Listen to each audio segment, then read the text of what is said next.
Hi everybody, and welcome to another Regent Ramas recording. I haven't done one of these in a few weeks, but I have had a number of people request a specific kind of video. I gave away some awards recently at Wind Chill, and people were asking me, how did I manage that burnt wood background? So, with my coffee in hand, I want to show you how it's done. The first thing that you need is some plywood. Now, I use a regular piece of half-inch plywood, but you can do this with 1/4. You can do this with any kind of regular Joe Blow plywood. And actually, you don't want plywood that's good on one side. You want plywood that's really rough. In fact, the rougher the better. If you can get some really old kind of plywood, that's actually fantastic. I just happen to have a supply because I'm in construction. So I took some of my old plywood and I cut it down into about a 12-inch by 8-inch piece. I'll show you what that looks like. See? 12 by 8. It's perfect size for doing what I'm doing. Now, what I wanted to create was actually a background for an award plaque. And now on this plaque, I'm going to paint, I'm going to add some leather, I'm going to put some beading on here, I can hot glue stuff onto this, but what I really want is to get a cool textured background. So, what I figured I would do is I'd do some wood burning on the plywood. And here's how that works. I take my propane torch, crank that sucker up. These suckers, you can buy these for about 40 bucks at the Home Depot. This is just a regular propane can like you would get for camping, and then you have this cool little top on it. I mean, plumbers use these kind of things all the time, so you might be able to steal one from a friend. Boom!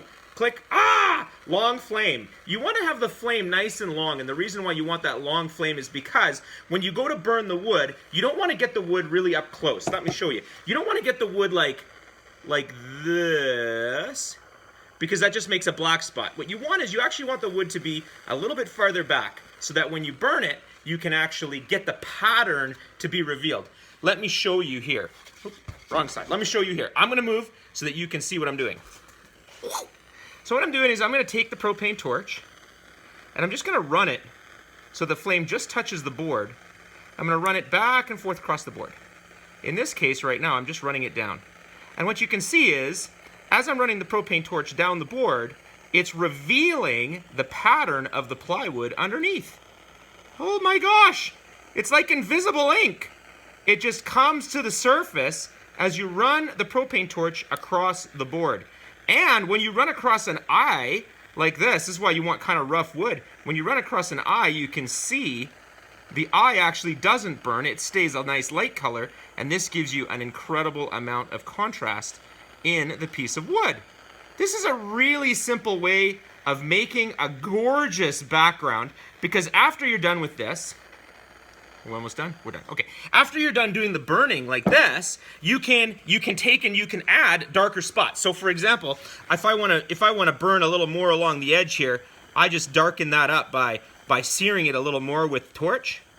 Right? So I can create a nice dark border. See? A nice dark border. Or if I wanted to leave spots really light, I can just gently touch it with the torch like this, and then highlight sort of maybe just the end of a section. So like you can play around with the torch kind of like a paintbrush, where you're painting on the wood and the wood gives it the pattern. Okay, after you're done doing that, you want to do one more thing. So I'm just going to quickly grab one that I finished earlier. So this is one that I finished earlier. See? Kind of looks like a sunset / beach scene. What happens is when you burn the wood, you can see it's got a glossiness to it. Okay? What you want to do is you just want to grab a piece of paper towel and you just want to wipe that off, because it's soot. You've got ashes on your tomatoes. So you want to wipe that down a little bit before you go ahead and paint it. And you can paint this with acrylics. You can add anything you want to hot glue to this. You can hot glue to this. And then at the end, what I do is after my wood is all finished and my painting is all done, before I add really heavy pieces, I'll spray this with a clear coat. Something like, voila, Tremclad Clear. It's a rust paint. You can use it for this. It works really, really well. So that's it for now. Thanks for joining me on this Regent Ramas recording.